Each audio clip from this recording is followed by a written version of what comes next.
जय हिंद दोस्तों, daily current affairs में फिर से हाजिर हूँ। कल आपसे पूछे थे कि एक उच्च न्यायालय में न्यायाधीश की संख्या किसके द्वारा तय की जाती है। ए का सर्वोच्च न्यायालय, बी का भारत के राष्ट्रपति, सी के संसद के द्वारा, डी के राज्य के राज्यपाल के द्वारा। इसका सही आंसर था जो बी का भारत का राष्ट्रपति के द्वारा। इसका हम व्याख्या देख लेते हैं। उच्च न्यायालय में न्यायाधीशों की संख्या भारत के राष्ट्रपति द्वारा तय की जाती है, यानी कि संसद के द्वारा नहीं की जाती है। और अनुच्छेद 217 में कहा गया है कि किसी भी उच्च न्यायालय के न्यायाधीश की नियुक्ति भारत के राष्ट्रपति और भारत के मुख्य न्यायाधीश और राज्यपाल के परामर्श से की जाती है। लेकिन मुख्य न्यायाधीश के अलावा किसी भी अन्य न्यायाधीश की नियुक्ति के मामले में उच्च न्यायालय के मुख्य न्यायाधीश से भी परामर्श लिए जाते हैं। और आज का फर्स्ट क्वेश्चन से शुरू करते हैं। क्वेश्चन नंबर 1, सैनिक स्कूलों में प्राथमिक उद्देश्य क्या है। ए का व्यावसायिक प्रशिक्षण प्रदान करना, बी का उच्च शिक्षा पाठ्यक्रम प्रदान करना, सी का छात्रों को राष्ट्रीय रक्षा अकादमी में प्रवेश के लिए तैयार करना, और डी के स्थानीय सांस्कृतिक शिक्षा को बढ़ावा देना।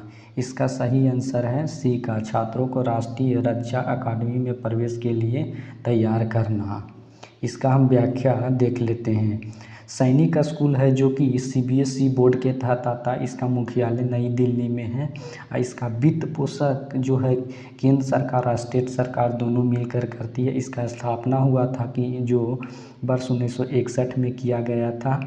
और इसका हम बात कर लेते हैं तो शासन का तो ये रक्षा मंत्रालय के तहत आता है, जिसकी स्थापना सोसाइटी पंजीकरण अधिनियम 1860 के तहत किया गया था, यानी कि ब्रिटिश काल के समय किया गया था। नेक्स्ट क्वेश्चन देख लेते हैं। क्वेश्चन नंबर 2, जमींदारी उन्मूलन और भूमि सुधार अधिनियम किस वर्ष प्रभावी हुआ। ए का वर्ष 1957, बी का वर्ष 1950, सी का वर्ष 1893 और डी का वर्ष 1820। इसका सही आंसर है बी का, यानी कि वर्ष 1950 में लागू हुआ था। इसका जमींदारी उन्मूलन मुख्य रूप से जमींदारियों और जागीरदारियों ईमानदारियों को बढ़ावा देने के लिए किया गया था, यानी कि बिचौलिया को समाप्त करने के लिए किया गया था। क्योंकि बिचौलिया जो किसानों के ज़मीन हड़प लेते थे और वो अपने कमाई को फ़ायदा बनाते थे। नेक्स्ट क्वेश्चन देख लेते हैं। क्वेश्चन नंबर 3, राष्ट्रीय सुशासन केंद्र की स्थापना निम्नलिखित में से किस वर्ष की गई थी। ए का वर्ष 2014, बी वर्ष 2010, सी वर्ष 2004 और डी वर्ष 2009। इसका सही आंसर है ए, वर्ष 2014 में किया गया था। और 2004 के बात कर लेते हैं तो NPS लागू हुआ था, राष्ट्रीय नेशनल पेंशन लागू हुआ था। और डी के बात कर लेते हैं तो राष्ट्रीय शिक्षा नीति लागू हुआ था इस समय। नेक्स्ट क्वेश्चन देख लेते हैं। क्वेश्चन नंबर 4, सीमा सुरक्षा बल की स्थापना किस वर्ष की गई थी। ए का वर्ष 1950, बी का वर्ष 1962, सी का वर्ष 1947 और डी का वर्ष 1965। इसका सही आंसर है 1965 है।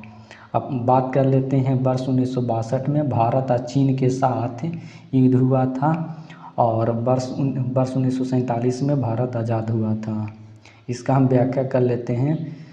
BSF का फुल फॉर्म होता है बॉर्डर सिक्योरिटी फोर्स होता है, यानी कि सीमा सुरक्षा बल। इसका स्थापना हुआ था जो कि भारत पाकिस्तान युद्ध के समय हुआ था।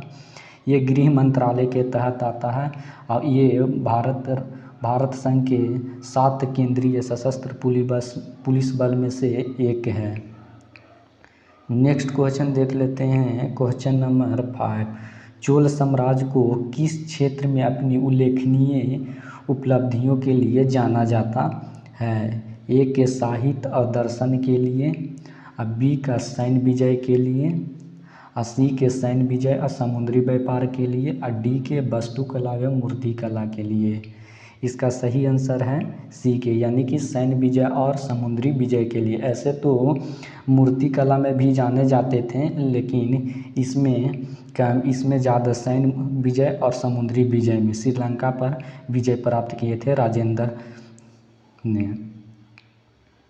नेक्स्ट क्वेश्चन देख लेते हैं। क्वेश्चन नंबर 6, वर्ष 1757 के पलासी युद्ध को भारतीय इतिहास में एक निर्णायक मोड़ माना जाता है, क्योंकि ए का इसके साथ ही मुगल साम्राज्य का अंत हुआ, बी के इससे विजयनगर साम्राज्य का अंत हुआ, और सी के इससे भारत में ब्रिटिश उपनिवेशिक शासन की शुरुआत हुई, और डी के इससे मराठा साम्राज्य के गठन की शुरुआत हुई। इसका सही आंसर है सी के, यानी कि इससे भारत में ब्रिटिश उपनिवेशिक शासन की शुरुआत हुई।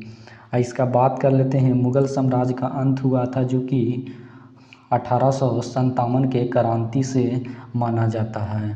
पलासी का युद्ध हुआ था, जो कि 23 जून 1757 को हुआ था, यानी कि सिराजुद्दौला और क्लाइव के नेतृत्व में हुआ था, जिसमें इसका सेनापति थे सिराजुद्दौला के मीर जाफ़र, जो अंग्रेज़ से मिले हुए थे, और मिले होने के कारण सिराजुद्दौला को धोखे से इनके बड़े बेटे थे मीर जाफ़र को मार दिए थे। नेक्स्ट क्वेश्चन देख लेते हैं। क्वेश्चन नंबर 7, सूर्य के प्रकाश के रंगों में से कौन सा रंग सबसे कम अपवर्तित होता है? ए का बैगनी, बी का हरा, सी के नीला, और डी का लाल। इसका सही आंसर है ए का बैगनी, यानी कि बैंगनी रंग होता है जो सबसे कम अपवर्तित होता है, लेकिन ऊर्जा के मामले में सबसे अधिक होता है। नेक्स्ट क्वेश्चन देख लेते हैं। क्वेश्चन नंबर 8, भारत में वित्तीय आपातकालीन घोषित करने का अधिकार किसे? ए के भारत के प्रधानमंत्री, बी के भारत के राष्ट्रपति, सी के भारत के निर्वाचन आयोग को, डी के भारत के मुख्य न्यायाधीश के। इसका सही आंसर है बी का भारत के राष्ट्रपति के। इसका व्याख्या कर लेते हैं। अनुच्छेद 360 के तहत वित्तीय आपातकालीन घोषित करते हैं राष्ट्रपति। ये राष्ट्रपति को ये विश्वास होना चाहिए कि भारत या उसके किसी भी भाग में या स्टेट में वित्तीय स्थिति का खतरा हो, लेकिन जो इसके सलाह देते हैं संसद के सलाह पर ही राष्ट्रपति वित्तीय आपातकालीन घोषित करते हैं। नेक्स्ट क्वेश्चन देख लेते हैं। क्वेश्चन नंबर 9, लोक प्रति अधिनियम 1951 की निम्नलिखित में से किस धारा के तहत निर्वाचन आयोग किसी निर्वाचन क्षेत्र में चुनाव के संचालन की निगरानी के लिए एक सरकारी अधिकारी को पर्यवेक्षक के रूप में नामित करते हैं? ए के धारा 24 के तहत, बी का धारा 20 बी के तहत, 80 के धारा 32 ए के तहत, और डी के धारा 40 ए के तहत। इसका सही आंसर है जो कि बी का, यानी कि धारा 20 बी के तहत। पर्यवेक्षक जो होते हैं, यानी कि ये चुनाव आयोग के द्वारा नामित किए जाते हैं। पर्यवेक्षक का काम होता है, यानी कि बूथ कैप्चरिंग होता है, तो इसका जानकारी ये सूचना आयोग को देता है। अगर ऐसा होता है तो बूथ को, यानी कि मतगणना करने को रोकने का अधिकार देते हैं। अब भारत के निर्वाचन आयोग की बात कर लेते हैं, तो ये संवैधानिक प्राधिकरण है, और ये भारत में संघ और राज्य चुनाव की प्रक्रिया के संचालन के लिए जिम्मेदार होते हैं। इसका स्थापना हुआ था जनवरी 1950 में हुआ था, यानी कि इसका सचिवालय होता है जो कि नई दिल्ली में है।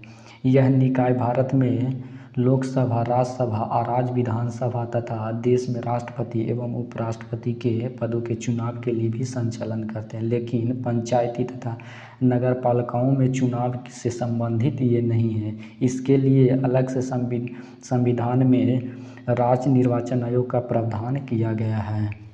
नेक्स्ट क्वेश्चन देख लेते हैं और अंतिम क्वेश्चन नंबर 10, प्रधानमंत्री मुद्रा योजना कब शुरू किया गया था? ए का वर्ष 2009, बी का वर्ष 2010, सी का वर्ष 2014, डी का वर्ष 2015। इसका सही आंसर है डी, यानी कि वर्ष 2015 का। इसका व्याख्या देख लेते हैं। प्रधानमंत्री मुद्रा योजना की स्थापना यानी कि वर्ष 1915 में किया गया था। ये छोटे व्यवसाय के लिए 10 लाख रुपए तक ऋण देते हैं और यह ऋण देने वाले संस्थानों यानी कि अनुसूचित वाणिज्य बैंक और क्षेत्रीय ग्रामीण बैंक, गैर बैंकिंग वित्तीय कंपनियों और सूक्ष्म वित्त संस्थानों द्वारा किए जाते हैं।